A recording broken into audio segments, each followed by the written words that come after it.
Rifeensa keenya kan ciccite akkasuma kan lakkuu daarii irra godhatee guddina rifeensatii gufuu ta'e.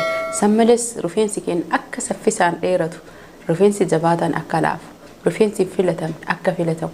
Kana malees rakkoolee hedduu kan harkaan qabu shamarri keenya kan mana ambaa hojjetan sababa uffannaa rifeensa fi irratti uffataniif rifeensi isaanii gama duubaa dhumatee jira. Duubanis hin jiru, afoon inumaayyuu malaataa yookiin moluu tahee jira. Kanaaf furmaanni isaa maal? Assalaamu alaykum wa rahmatullahi wa barakaatuh. Ashama harka fuune hordoftoota fi kabajamtoota Razaan Ooroo jirra jirtu siniin jedha. Hordoftoota fi kabajamtoota kiyya har'a sababoolee garagaraa irraa dubbachuu akkasuma mootuyyuu rifeensa keenya kana jechuudha. Maaltu rakkina garagaraatiin nu mudata? Akkasuma rifeensi keenya sababa maalii irraa kan kahe mataan isaa afoon isaa kun jechuudha dhugaa rabbii gara duubatti deemuu san malees jechuudha osoo nun beekin afoon keenya kun malaaxaa jirra yookiin molaa jirra jechuudha. Keessattuu shamarran keenya warroonni umriin isaanii osoo bakka san illee jechuudha wanni kun moluun yookiin maaliin warroota dhiiraa irratti irra caalaa kan argamani.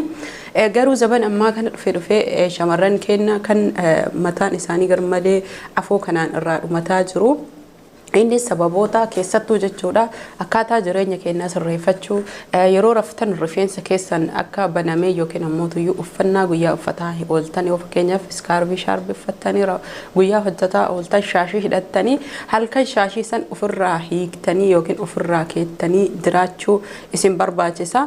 Yeroo ammaa kana jechuudha shamarran keenya sooshaal miidiyaa irratti rifeensa akka barbaadanitti fidanii artista ofirra kaanii ittiin kahanii garuu ammoo rifeensa isaanii kunuunsu dhiisanii jiranii sababni isaa mana arabaa hojjetanii yeroo qaban jechuudha. Yeroo rifeensa ofii kunuunsan nu hundi keenya bilbila irratti kan xumurru tiktookii haalolee garagaraa taphaa fi akkasuma wantoota garagaraa hedduutu jira isarratti yeroo keenya kan dabarsinu. Sababa kanaaf jecha rifeensa keenya hanguma dura dalagaan baay'oo fedhee jenne filannuu akkasuma kunuunsa isaa dibata isaa gaarii isaaf goonu irraanfannee jirra. Kanaaf rifeensi gaachana dubartiiti yookiin miidhagina dubartii keessaa isa tokko. Hundi keessanuyyuu kana dhibbarra dhibbatti beekuu qabdanii dubartiin wanni isii bareechaa tokkoffaa rifeensa jechuun ni danda'ama. Kana malees jechuudha warroonni rifeensi keenya jabaataa garmalee rakkana jettanis dibanni kun hedduu kan isin barbaachisu. Akkasuma laaffisee jechuudha karaa firiizii jijjiiruu akka barbaadanitti dibata kana seera qabeessan akkan isiniif himitti dibattan taananiin baay'ee kan rifeensa keessan miidhagsuu akkasuma immoo kan caccabe deebisuudha. Akka hin caccabne dhaabuu akka hin buqqaane dhaabuu san malees jechuudha kan afoon dhumatellee kan deebisu.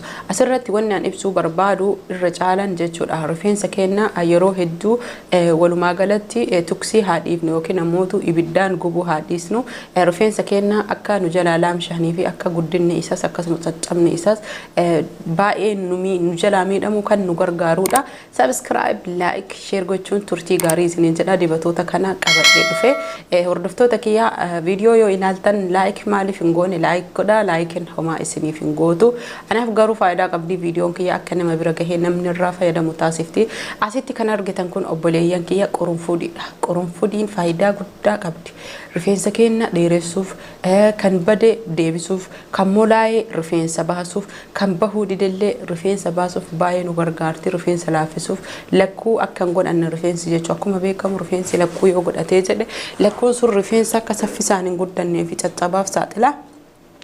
Kanaaf qurunfudii kana kunoo haaluma as argitaniin ni asitti tumee dhiyeeffadhee jira maankaa lamaa jechuudha. Qurunfudii kana nyaachuu osoo hin tahinii karaalee ittiin fayyadamnutu jira.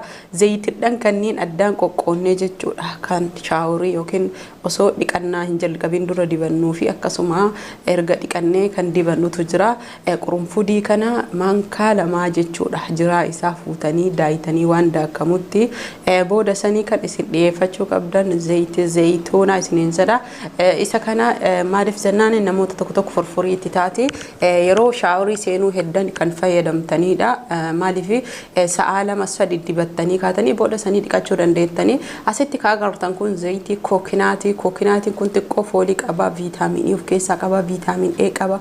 Viitaaminoonni inni albuun inni badhaaneen hin jiru kun baaziliiniidha. Baaziliinii fi zayitii zayituunaa asitti kan argitan kun viitaamin E mataa isaa viitaamin E kan ta'e yeroo hedduu viidiyoo kee keessatti kan barsiisu fuulaafis tahee qaamaafis rifeensa hedduu kan nu gargaarudha. Viitaamin E, baaziliinii, zayitii zayituunaa, zayitii kookinaati waa meeqa jechuudha. Waa afran kana walitti dabaltanii viitaamin E kana xiqqoo xab irra gootanii jalqabaaf jechuudha rifeensa keessan dibattanii booda sanii sa'a 3 haa ta'uu 4 haa ta'uu rifeensa keessan haala gaarii taheen ofirraa dhiqxanii jechuudha. Eega sanii amma zayitota erga dhiqannee jechuu kan ofirra bulchinu forforiif kan nu saaxile dibannu tokkoffaa absuudha. Zayitiin absuudha rifeensa keenya dheeressuuf, laaffisuuf, wantoota hedduuf nu gargaarti bowwoo mataallee jechuudha. Namoonni ija qabu rifeensi keessan yookiin ammootuyyuu ayinnaas jedhanii yookiin ammootuyyuu budaa isa jedhan san jechuu rifeensi keessan isa san qabu baay'ee barbaachisaadha isiniin jedha. Hedduu qoricha ajaa'ibaati obboleeyyan kiyya jechuudha. Ani maal fayyadamtaa kanaan jettanii zayitota kanneen haala amma isinitti hime kanaan kan fayyadamuu fi asitti kan agartan kun jechuudha avokaadoodha.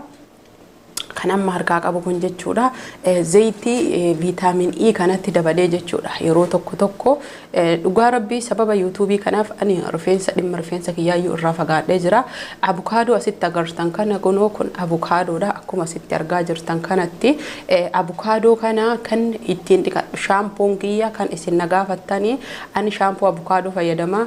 Qibaatiin dhoqqee ammootuyyuu qibaatiin an fayyadamu qibaatii kana isiniin jedha hair food ka jedhu kana keessi isaa adiidha. Maaliif jennaan forforiif akkanan saaxileef kan fayyadamuudha. Ani obboleeyyan kiyya forforii rifeensi kiyya waan walumaa galatti amma gara hojii keenyatti taasisnu rifeensi kiyya buqqeen isaa qaawwii rifeensi keessaa maddii rifeensaa sun xiqqaa taheef jecha haala kanaan zayitiidhaan kanneen walitti naynee kan danfisnuudha.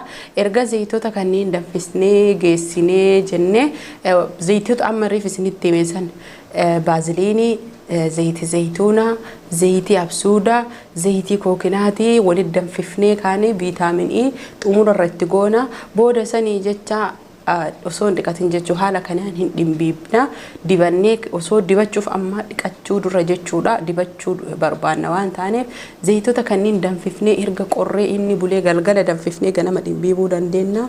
Ganama dhimbiibnee ganama danfifnee galgala dhimbiibuu dandeenya. Dibannee haala kanaan dhimbiibnee jechuudha rifeensa keenyatti dibannee zayitota kanneen haala salphaa taheen obboleeyyan kiyya booda sanii rifeensa keenya laaffisuus dandeenya, dheeressuus dandeenya, caccaballee irraa orguu dandeenya. Zayitonni isin asitti agartan kun guutuun isaatuyyuu ani rifeensa kiyya fakkeenyaaf zayitiin tun dabre amalaa jedhamti. Dabre amalaa tana yeroo rifeensa firullee ittiin dibadha waan baay'ee jechuun haphiidha. Tunis kookinaatii fi hargiisaadha. Kookinaati zayitii kookinaatii fi hargiisaadha. Viitaamin E kana itti dabalee viitaamin E kanaa fi zayitii kookinaatii fi hargiisaa dabre amalaa sadiin kanneen walitti dabalee booda sanii jechuudha. Booda ani maal godha erga dhiqadhee geessee fakkeenya farra yoo kireema head food hair ka jedhu kanaan filadhee jedhe isa kanaan jechuudha. Yoo filadhee jedhe booda sanii zayitii kiyya isa kanan naqadhee jechuudha. Laastikii amma argitan kana baay'ee rifeensa seensisa. Isa kanan naqadhee booda sanii rifeensa kiyya harree dhiqadhee kanaan ishimadhee boruu kan zayitii sanii filadhee booda sanii ishibadhu siniin jedha. Subscribe like godha akkasinitti. Akka isinitti tole abdiin qabaa subscribe like gochuun hiriyoota teessanii qooda horaa bulu.